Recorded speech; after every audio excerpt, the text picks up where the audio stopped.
Welcome back to another mysteries video loaded full of your ideas and suggestions. As always, if you like these videos and want more, leave comments including your ideas, topics, and suggestions involving mysteries you've always wanted to know more about below. Now, let's get into it. Why do cogs wipe their arm from sound? Actually, here's a better question. Why does opera singer do more damage than a foghorn? Fogs are louder than an opera singer. Well, the cogs took an attack. They gotta wipe their arm to smooth their suits out and get ready for battle. I think a great explanation you could go on with why the opera singer, however, does more damage is tooniness. For example, there might be certain gags you'd think would do more damage that aren't the highest gag in that track, but it's actually just about how much of a joke and how toony the attack actually is. How the heck do toons carry 80 plus gags in their pockets, especially things like wedding cakes and TNT? Side note, does drop just fall out of the sky when toons hit the red button, or is an airstrike called in? Well, I think first off, you have to suspend some sense of realistic physics when it comes to toons. You get bigger and bigger gag pouches as you get stronger, and technically your biggest pouch per se is actually a large backpack. So I imagine with the tooniness factor and a large backpack, you could fit a number of things. And with the drop, it's a very difficult question to answer for me. In trading cards, it almost always depicts a toon dropping the gag specifically, but it doesn't quite make sense in the way it actually works out in game. I'm not sure if there actually ever was a canon explanation besides just saying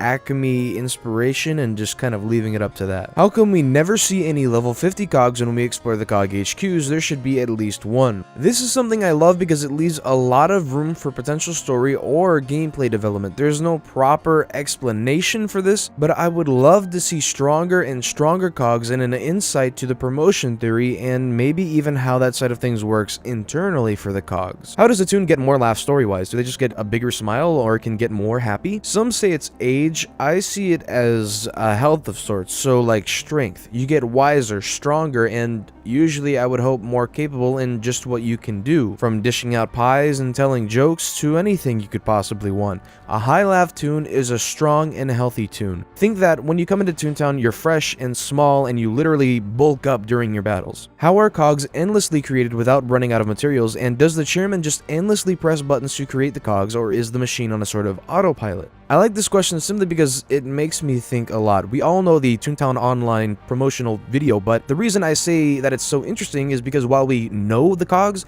we don't really know a whole lot about them. This allows for a huge explanation of where they may get the funding for these kinds of things, where all the metal comes from, who or what is producing them and where, and so much more. Are the cogs built for trolley games just recreations or actual cogs found on the streets? Avoiding TTR's trolleybot explanation, I would imagine in my own headcanon that these are legitimate cogs trying to ruin or mess up the fun of the toons in whatever situation they're in. In trolley game situations, it would be in some place where toons are just trying to have a good time playing games. Why don't we see the orange fish from the pet shops behind the glass as an actual fish species while fishing? I'm not sure, honestly. It makes me think a lot about how much was potentially scrapped with their Pets update, simply because you step inside the shop and not only see food bowls on one side of the shop, but a ton of fish bowls and the fish behind the desk. So you also sell your fish to the pet shop, but there's nothing to do involving that beyond that. So it leads me to feel as though something might have been skipped or cut out there. Did the real-life Toontowns like the one in Florida and California ever take part in TTO? Could even be something small like a code or free membership. And more importantly, what is learned by studying the real-life Toontown and comparing it to the game? I'm not sure if they did a whole lot of promotional material within the actual Toontown sections of the parks.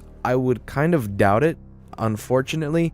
That being said, I do know there were arcade machines at a certain point somewhere that kids could play and enjoy. And in Epcot's Innoventions, Toontag stood there for years after the game had opened, and they would always advertise Toontown Online there. In studying the real-life Toontowns, however, you can see a lot of direct inspiration for at least some of the notable buildings and other various props and things of that nature, and I love to see those references pop up in-game. Whatever happened to old Beta TTC? It is my dream to play at that playground. In Beta Toontown, they had the model for a while, and then they decided it was just too small and they had other plans for it, so they remodeled it from the smaller circular playground into the much bigger Mickey head-shaped playground that it is today. There's been a number of attempts at recreating it, but I'm unsure if anyone not under Disney NDA or Disney themselves actually possesses the original model files. If Slappy had nowhere to run, how come Toons and Cog buildings and Cog bosses are not captured when they go sad? Because when you go sad in any environment, you have the playgrounds to run to for safety. When Slappy went sad, he had nowhere to go, thus the Cogs took him. What was the point of the Toontown test server back when TTO was around? I remember playing on the test server, but there was never anyone else on it and it seemed like a ghost town. It's very much what the name entails. If you ever played TTR or Corporate Clash or any other similar server, you'll recognize that updates that seem fine end up having incredibly different results and oftentimes create a lot of bugs. Test Toontown was a way to enable the player base of subscribed members to get on and not only stress and bug test new features, but get valuable feedback in the difficulty and balance of things. It was usually a ghost town besides when new features came out, but I distinctly remember there being small groups dedicated to training on the Test Toontown. I was just wondering what inspired you to dress your toon like that. Sherlock Holmes maybe? Also, shouldn't Yes Men, Gladhanders, and Mr. Hollywoods be the weakest cogs since they're always positive and smiling? I liken it to a detective outfit. Sherlock Holmes is a nice comparison that I won't disagree with. For the Cogs, I think even though they smile, it's not necessarily a weak thing. In the Gladhanders case, his character is all about fake cheer and joy, so much so that you're absolutely sick of them in the workplace. Villains can smile, and their smiles may mean much more different things than happiness or joy. Just think about an evil villain smiling in your mind.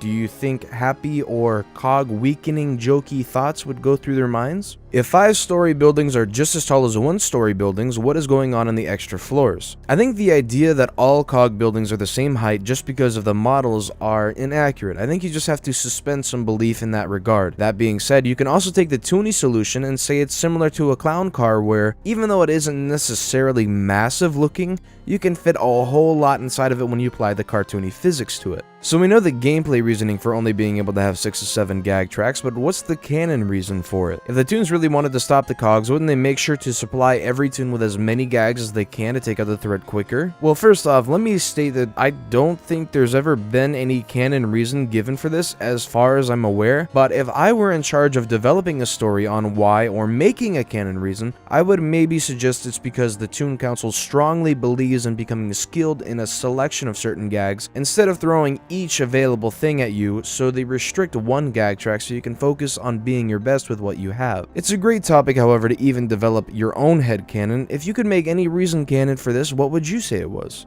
Why don't cogs invade the playgrounds? Cogs don't invade the playgrounds because the playgrounds are the safest place a toon can be. The cog may try, but the toons are in such a close range and in vast numbers that any cog attempt to invade a playground would almost certainly be futile and would lead them to finding themselves pushed back out onto the streets. How do you feel about the areas that are other worlds, planets, and things like that, from Toontown to space level concept as a concept for neighborhoods or general areas? It's an incredibly interesting concept. Most of it I feel is inspired by the rocket and the planet doodle aspects of the Toontown 2.0 prototype. That being said, I think it's actually some of the more out there kind of concepts, but I could see a server being able to develop a storyline and create an honestly amazing set of content revolving around space in some very toony way. With Tinkerbell appearing on one of the trading card game cards for Toontown, would that mean Toontown would be canon to other Disney material such as Peter Pan? I like the idea. With Tinkerbell definitely appearing on one of the trading cards, I almost want to say that it makes you think just maybe the Toontown online universe is actually in a House of Mouse level universe. Now that being said, I don't think you should expect to see any of those outside characters ever being developed for any Toontown game. Toontown is firmly rooted in the Fab 5 style old Mickey Mouse cartoons, not human characters like Peter Pan. You'd see someone like Pete or Oswald or even Mortimer or some other lesser known character get developed for a Toontown game than you would a Peter Pan. There are other toon species technically in the canon, but they reuse models of other species, like how there is a Yeti toon but uses the model of a monkey, or how there is a chicken NPC but has the model of a duck. I think it's fair to pass these species, as you'd call them, off as just characters. Eddie the Yeti is a very loud and big talking monkey, and he's all white, so it could very well just work as a nickname. In fact, on Chicken Boy's trading card, he states that he's not a chicken at all, that he's a duck, and actually Chicken Boy is just his soccer nickname. However, However, I do think those species may exist somewhere we haven't seen yet in the Tooniverse. How do cogs even explode from a pie or water? I understand they hate jokes, but like, do their wires get fried? I don't think it's specialized necessarily, at least not in Toontown Online. I know Corporate Clash has done some new animations to make it feel a bit different at times, but the base idea is still there. The cogs bend over nearly bursting in laughter until they just can't take it and spin around rapidly, exploding from the hilarity. And last but not least, was always wondering, was there ever any plans on updates for Goofy Speedway and improving the quality of racing or any unreleased carts? I don't believe there were any necessarily, unfortunately. Grand Prix and reverse courses came out a little while after the release, but those were minimal content additions. I think even Jesse Shell said himself that he had wanted it to be much better than it was. I don't think they put a lot of focus into creating updates or additions to racing in TTO. Alright, so thank you all for the wonderful ideas and comments. Remember to leave some more with your ideas and topics for another Toontown Mysteries video, and thank you all for watching. I'll see you all next time in my next video. A big shout out to DR Mantis, Infinitinity, Ruben, Saeed, Armadillo, and Vandalay for supporting me so much this last month on my Patreon. It means a lot to me that you guys go out of your way, and all I can say is just thank you all so much. I appreciate it.